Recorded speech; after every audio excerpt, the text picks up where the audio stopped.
pregnant with John's child, so you, Karen, should divorce John, because it's just too pitiful for a child to grow up without a father, don't you think?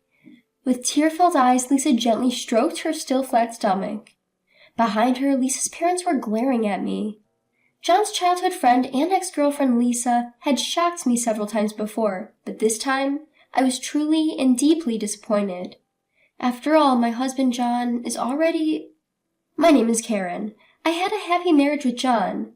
The reason why it's in the past tense is because John has left this world. John went out one morning with a smile saying, "I'm off," and came back cold. He had passed away suddenly from an illness. John and I had just started our calm married life.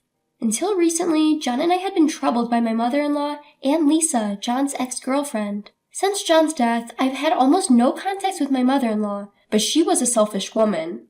She wanted to control John's life as she wished. The young John was a good listener to his mother, and Lisa was almost like a fiancé chosen by their parents. They were told by their respective parents that they were a couple, so until they were in middle school, they really thought they were lovers. But when he became a teenager and reached puberty, John realized that it was ridiculous to have a fiancé in this day and age. Lisa seemed to like John, but John had someone else he liked, so he talked to Lisa properly and persuaded her that this relationship was strange. He had successfully parted with Lisa. But Lisa hadn't given up on John. John was good-looking and intelligent.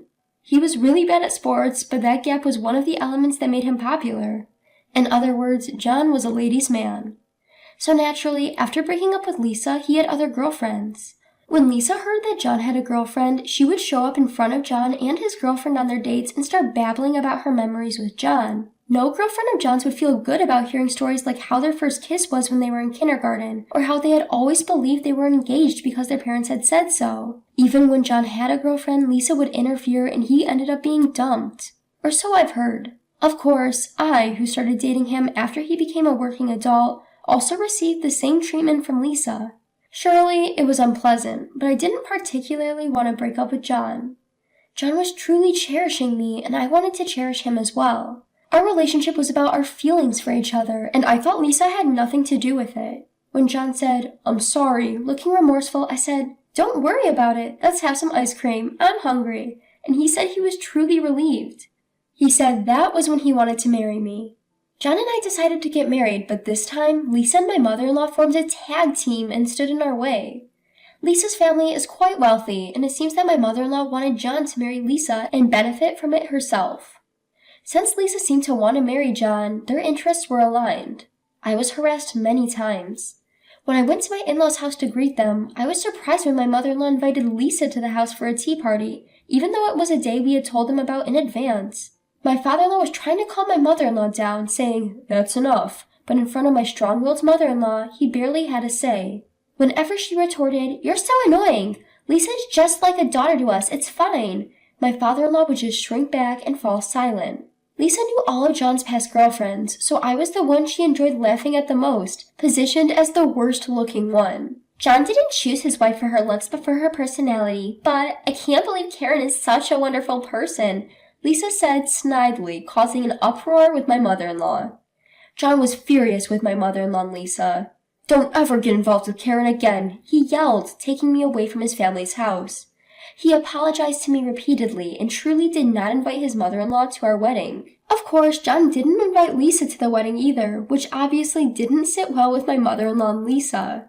In revenge, my mother-in-law and Lisa waited for a moment when John wasn't home and visited our new home. I was told by John that I didn't need to interact with them, so the moment I saw them on the security camera, I asked them to leave, but they didn't give up. Since they kept repeatedly ringing the doorbell and causing a commotion outside, I reluctantly opened the door because I didn't want strange rumors to spread around the neighborhood. My mother-in-law and Lisa, who barged into the house, looked around and started complaining about the interior. The indirect lighting that John had chosen with care was just tacky to Lisa. When I said John chose that, Lisa instantly flipped her stance and said, "That's so John, I thought it was a nice design," making me feel her bitchiness. I served them snacks and tea because they arrived uninvited and started saying they were hungry, but I was incessantly nagged by my mother-in-law for not serving homemade stuff, and Lisa complained the tea was bitter. After they had their fill of complaining, my mother-in-law and Lisa left before John came home. Exhausted, I fell asleep on the sofa, and when I woke up, John had gently covered me with a blanket. I reported everything that had happened that day to John. John, furious, called his family's house and Lisa to complain, but his family showed no remorse and Lisa was thrilled to get a call from John after so long. I realized that whatever we said to these people were meaningless. After discussing it with John, we decided not to open the door if my mother-in-law and Lisa came again, and to call the police if they caused a commotion outside. If they still didn't leave, we decided to consult the police. After that, it was really tough when my mother-in-law and Lisa actually came and we had to call the police.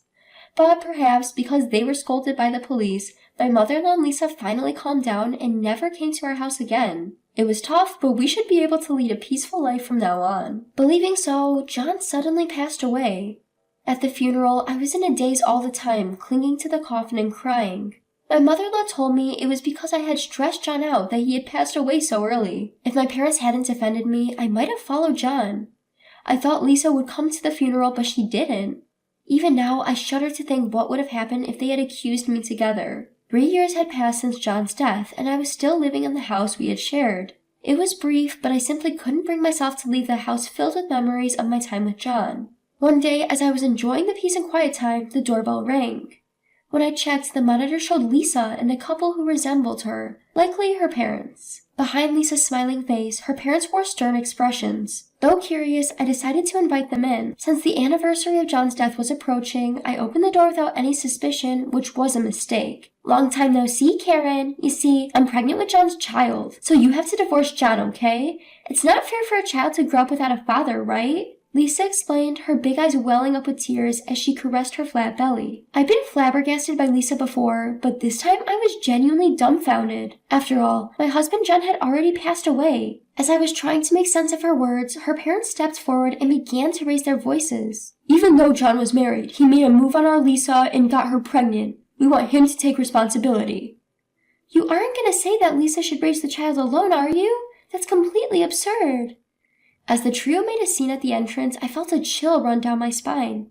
Even after John's death, Lisa continued to torment him. John was always kind and gentle, but Lisa caused him so much trouble. I'd seen John stressed out over Lisa numerous times. I couldn't forgive her. With that thought, I invited Lisa and her parents inside, saying, "It's no good to keep standing there." I led them into the family room, where our family's portraits were displayed. Lisa's parents, who entered the room before her, let out a surprised, "What?" when they saw the portraits. Lisa peeked into the room, her eyes wide and her voice catching in her throat. Of course she'd be surprised to see John's portrait displayed. While they were still in shock, I unfolded a portable table in the living room, prepared enough tea for everyone, and sat down in front of the three of them. "So, Lisa, you're pregnant with John's child, huh? John passed away 3 years ago. I'd love to know how you managed to get pregnant with my late husband's child. Are you okay? You look a bit pale." I asked, pretending to be oblivious to the three who had turned pale. Lisa, her eyes filled with tears, uttered in a trembling voice, "That can't be true." But her parents didn't let her wallow in her sorrow. "We are deeply sorry." All of a sudden, Lisa's father prostrated himself, followed by her mother. Her father tugged at Lisa's arm, forcing her to prostrate herself as well. I'm sorry. We didn't think that John had passed away." As Lisa burst into tears, her father grabbed her by her collar and shouted, "Who's the father of the child you're carrying?"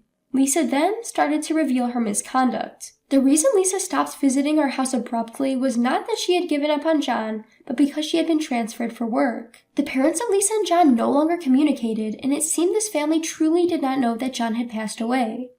As for the child in Lisa's belly, in short, it's unclear who the father is. It could be her married boss or one of the several men she met at bars.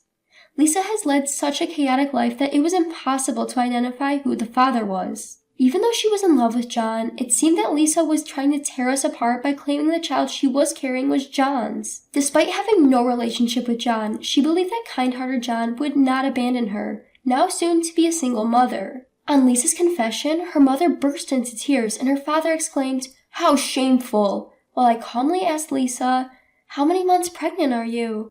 3 months. The baby is already kicking."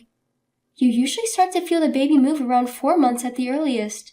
You seem to be feeling the baby move quite early. Are you sure that there's really a baby in there?" Considering Lisa's past actions, it was questionable whether there really was a baby in her belly. As I pierced Lisa with a cold stare, she trembled and answered, To tell the truth, there's no baby. I love John, I really do. That's why As Lisa started to babble incoherently, her mother began to smack her on the back. Lisa's father, once again in tears, bowed deeply to me and said, "We will come another day to apologize," and left the house.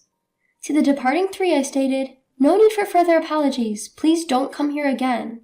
After seeing off Lisa and her parents, who hastily retreated, I lit a candle at the home altar. I said a prayer and spoke to John.